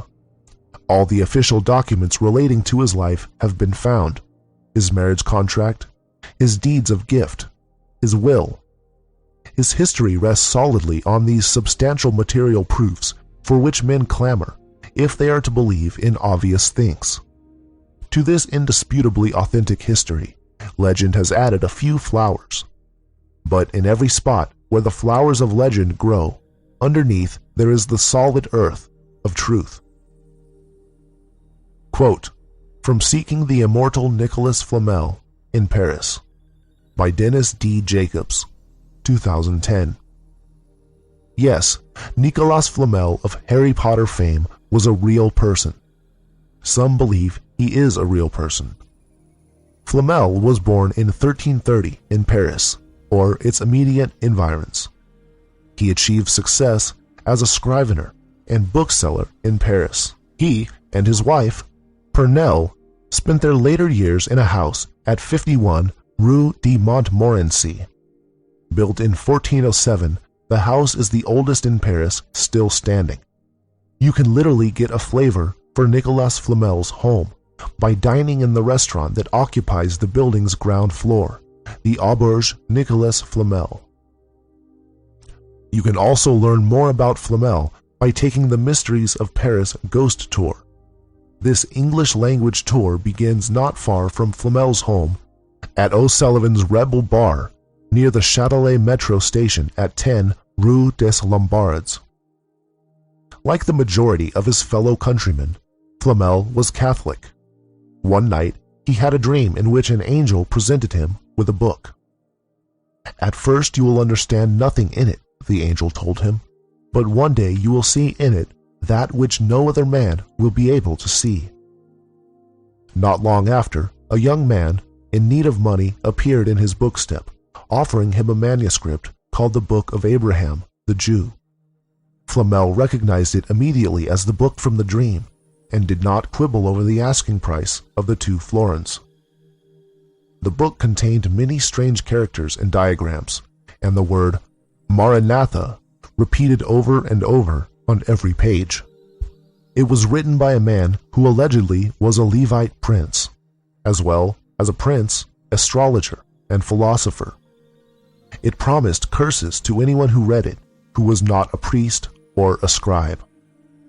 Flamel traveled to the part of Spain under Moorish control in search of Jews who could help him decipher the portions of the text written in ancient Hebrew.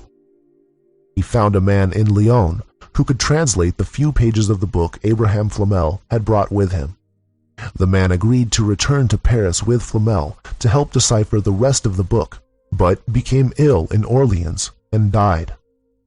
Flamel returned to Paris, and with the knowledge he had gained from his journey, was able to eventually comprehend the meaning of the rest of the Book of Abraham. Using techniques described in the manuscript, he supposedly turned mercury into silver and gold, and became wealthy. He and his wife used their wealth for philanthropic purposes, according to historian Louis Figuier. Husband and wife lavished succor on the poor, founded hospitals, built or repaired cemeteries, restored the front of St. Genevieve des Ardentes, and endowed the institution of the Quinze Vingt, the blind inmates of which, in memory of this fact, came every year to the church of St. Jacques la Bouchière to pray for their benefactor. Figuier said this practice continued until 1789. The church was demolished in 1797, save for its bell tower, which is part of the Paris Ghost Tour. One treasure Flamel was not willing to share with others, however, was the secret of the Philosopher's Stone, which made possible the transmutation of metals, and, according to some, also contained the secret of immortality. In 1410, Flamel designed his own tombstone, which is still on display at the Musée de Cluny. It includes images of the sun and a man depicted with 2 other men as saints, with a key and a book. The tombstone originally covered Flamel's grave in the Cemetery of Innocents, where he was laid to rest in 1418. But as Flamel's notoriety grew over the years, his gravesite became the frequent target of robbers, and the tombstone was moved. Legend has it that the first grave robber was shocked to discover no body underneath the tombstone, lending credence to the Flamel immortality stories. End quote. Chapter 39. Paracelsus. Quote, from Paracelsus, by en.wikipedia.org. Paracelsus, born Philippus Areolus Theophrastus Bombastus von Hohenheim, 11 November or 17 December 1493, in Einsheiden, died 24 September 1541 in Salzburg, was a Renaissance physician, botanist, alchemist, astrologer, and general occultist. Paracelsus, meaning equal to or greater than Celsus, refers to the Roman encyclopedist Aulus Cornelius Celsus from the 1st century, known for his tract on medicine. He is also credited for giving zinc its name, calling it zincum, and is regarded as the first systematic botanist. End quote. I'm including a chapter on Paracelsus because he was considered by many alchemists after his time to be one of the greatest alchemists of this age, after Hermes himself. Paracelsus was credited on writing hundreds of books on alchemy and medicine, including advanced topics such as Taquin, creation of life, and for being the first to invent or rediscover the shorter method of making the stone out of urine only. Although I do think some alchemists before Paracelsus and of this age were using the shorter method.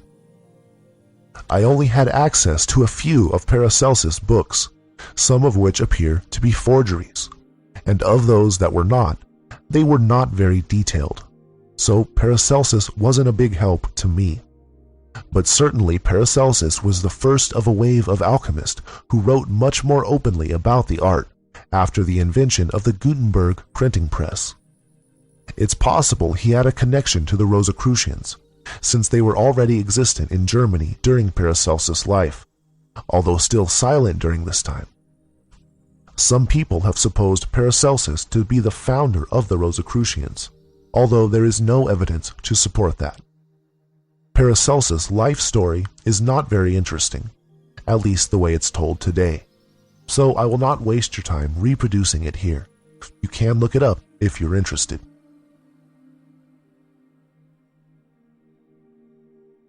Chapter 40. Rosicrucians. The Rosicrucians were a secret society of alchemists. Modern societies of the same name are unrelated to the original Rosicrucians of the 17th century. The Rosicrucians recruited all true alchemists to join their society.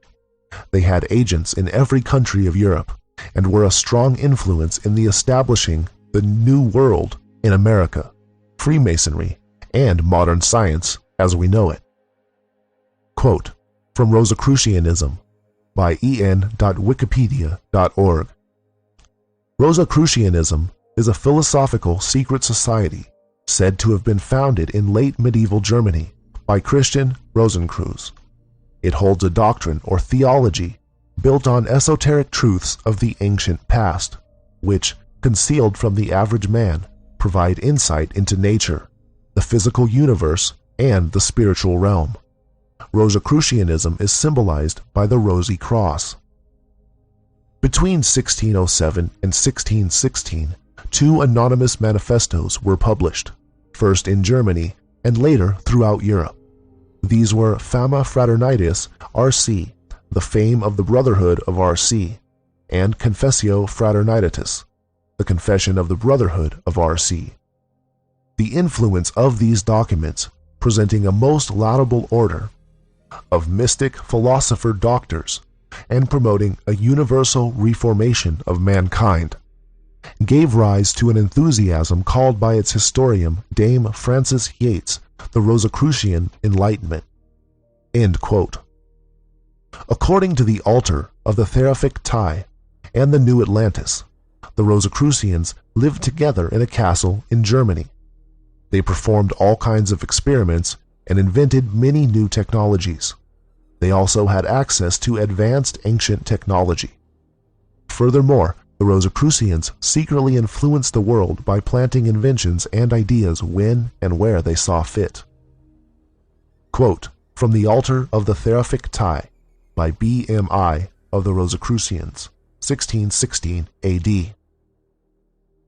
In order that we have knowledge and news of all things in the order, so that everything shall be free and unconcealed from any of us, We travel through all lands, unknown, now here, now there.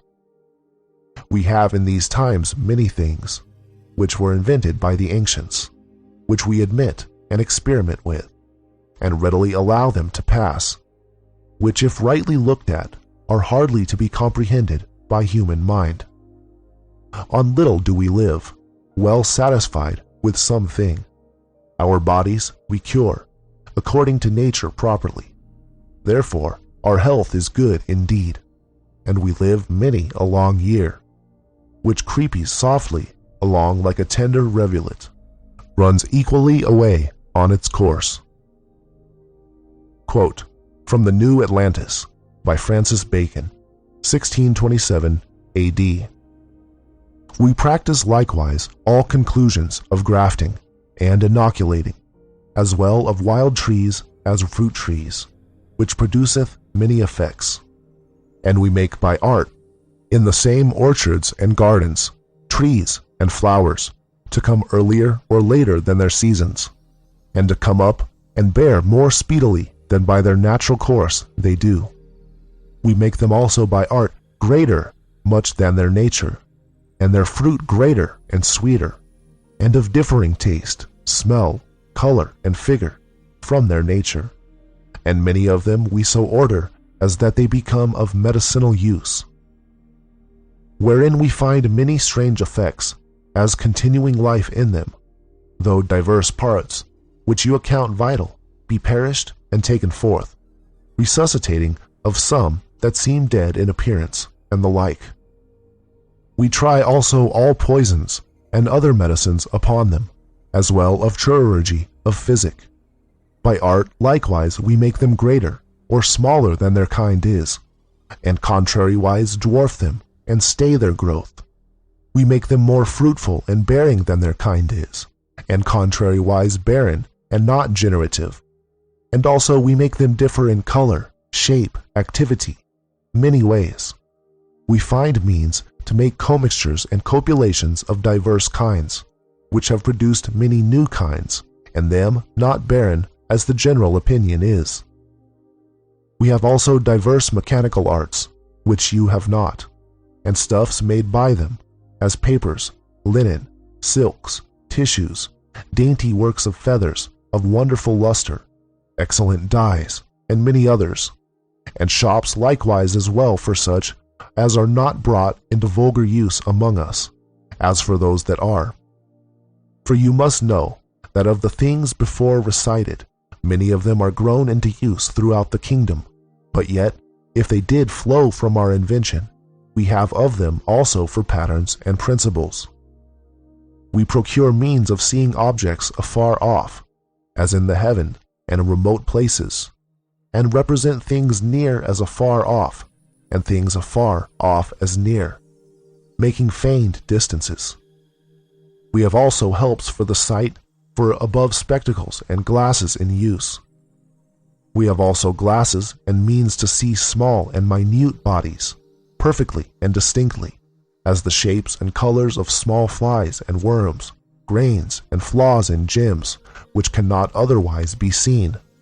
Observations in urine and blood not otherwise to be seen. We make artificial rainbows, halos, and circles about light. We represent also all manner of reflections, refractions, and multiplications of visual beams of objects. We have all means to convey sounds in trunks and pipes, in strange lines and distances. We imitate also flights of birds. We have some degrees of flying in the air. We have ships and boats for going under water and brooking of seas, also swimming girdles and supporters. Lastly, we have circuits or visits of diverse principal cities of the kingdom, whereas it cometh to pass we do publish such new profitable inventions as we think good. End quote.